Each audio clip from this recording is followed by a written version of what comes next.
The Marine Toys for Tots foster care program is bringing hope to children who need it most. Every 2 minutes, a child enters foster care, often with only a small bag of belongings. More than 400,000 children face trauma and uncertainty, many before age 8. This May, during Foster Care Awareness Month, Toys for Tots is creating Room for Joy. In 2025, nearly 375,000 children received comfort through toys, books, and essentials, reminding them they are not alone. Donate now and change a child's life.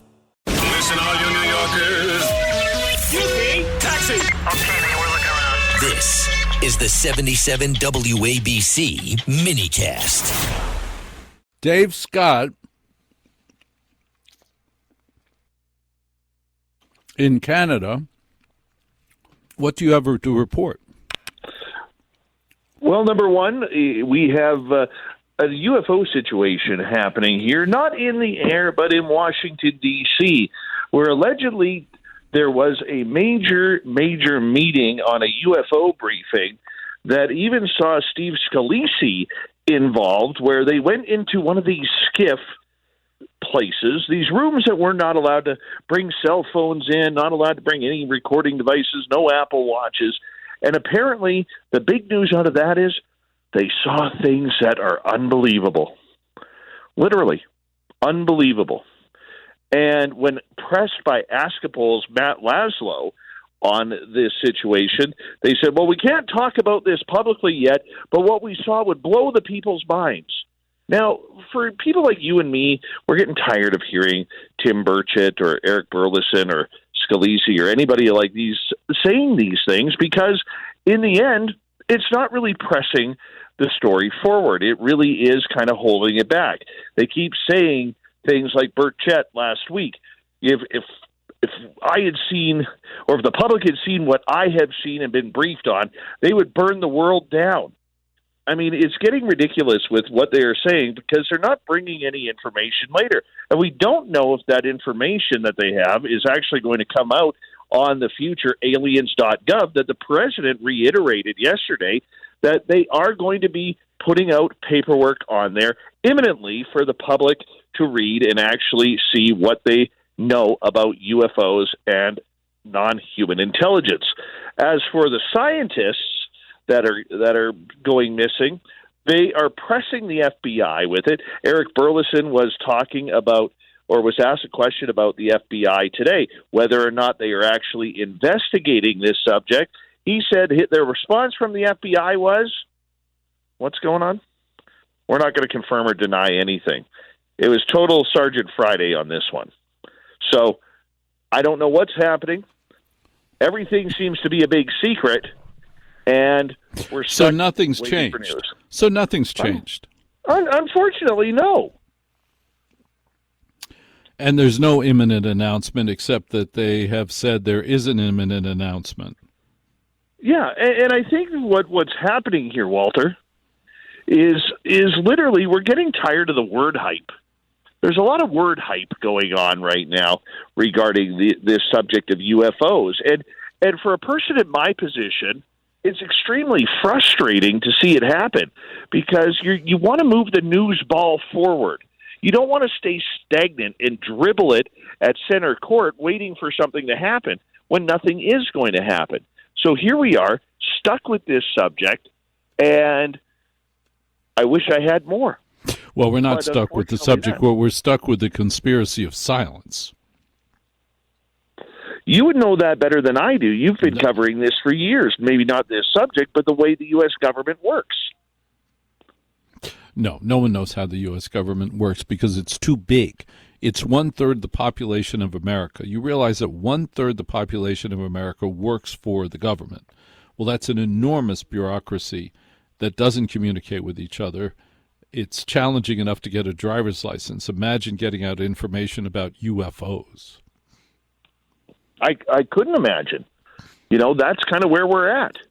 And the idea behind all of this silence and secrecy, why lead the public on?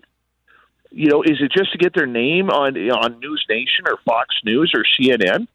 Or is it actually trying to move the ball forward that there is a serious subject of UFOs? But on my show with my UFO reporter, Grant Baker, we were talking about this earlier. maybe, just maybe, it isn't about UFOs at all.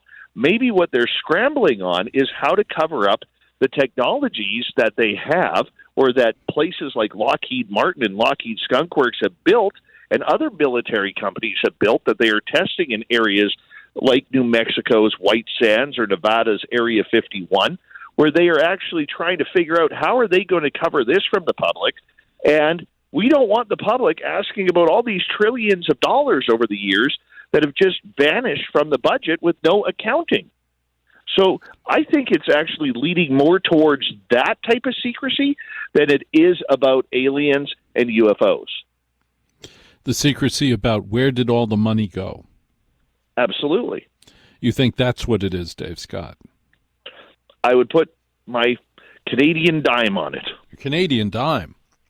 That's like, that's about minus 10 cents American. So you actually owe me money if I give you a dime. Well, where do you think the money has gone? What do you think the big delay is about? Why do you think there's such a big delay? Here's your phone number, 800-848-9222. I want to know, because Dave and I have speculated for a while now, along with Ross Coulthart and Robert Clotworthy, as to what the situation is. Why is there such a big secret? And if there really is UFOs to be revealed, if there really are UAPs to be revealed, aliens to be revealed, we've had congressmen on the air here saying they are conducting alien hybrid experiments now to create a alien hybrid being. Well, if you're trying to create an alien hybrid being, you're doing it and saying, yes, because we want to be able to communicate with aliens better. Well, that means you have aliens. And then could we please see them or talk about them or hear about them? Therefore, the conspiracy is, why aren't we being told? What is the problem? And I'd like Midnight Misfit to tell me why they think there's a problem at 800-848-9222. Dave Scott, do you have other updates, other information? Because I believe we have run this trap as far as we can without new information coming from an official source. Well, I do have a paranormal story to actually mention, and I'm going to be a little selfish here for a second, because I'm actually, this Saturday, starting my ghost tours back at my local museum, where I actually take people on a paranormal investigation to try and communicate with the spirits of the old 1800s Gold Rush Trail. Now, the museum that we have here in my little town of 108 Mile Ranch, British Columbia, which is about 6.5 hours northwest of Vancouver, it is extremely haunted. And if you learn the history of the Gold Rush Trail, it really starts in Virginia City, Nevada, and then it makes its way up into California, Oregon, through the Oregon Trail, through Washington State, and into British Columbia right along. As I'm standing outside right now on this beautiful night, the Gold Rush Trail is maybe 3/4 of a mile from where I am standing right now. And that trail is extremely haunted. And the buildings at our museum are quite haunted as well. So I have the ability, through a company that I started called Haunted 108 at haunted108.com, that we could actually take people on tours and teach them how to actually communicate with the spirits of the past, to learn a little bit more of the history through the ghosts themselves. What am I going to learn? Well, hopefully you get scared first and foremost, because we don't have people jumping out yelling boo like a carnival act. This is actual spirit communication, where we actually use paranormal equipment that is actually going to help communication with the spirits that walk the grounds, including, we're trying to get a hold of a lady named Agnes McVie, who allegedly back in the 1800s ran a post house, which in today's translation would be a hostel, where she allegedly killed 62 prospectors and stole their gold from them, and it is hidden, we believe, somewhere in this community, and we don't know where. They never know where the gold is. For example, they never know where the gold is that the Nazis hid the secrets of Nazi gold. We don't know where the Civil War gold is. We don't know where the Oak Island gold is. Apparently, the minute gold appears, it disappears and is never found again. Yeah, isn't that weird how it happens with gold? Yes. The Nazi trains were very big. It's hard to imagine that those trains completely disappeared, and yet they did, Dave Scott. I think they're buried somewhere in a mountainside. I know that's the popular myth, but don't you think if most of the people of Poland believed that they were in a mountainside, that the entire population would have been digging at it for 50 years? Would you be allowed to keep it, though? That's the thing. Well, that's always the big debate. It's the same thing with treasure hunters. When they dig up treasure from the ocean in sunk pirate ships, who gets to keep the gold? Well, I think isn't there like a law about that, where if you find treasure from an ancient shipwreck that you have to turn it into a museum or something along those lines? No, there's no such law.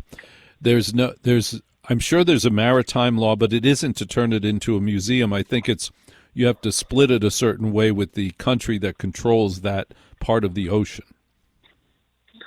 Oh my. You're right. See, that's not going to turn out well.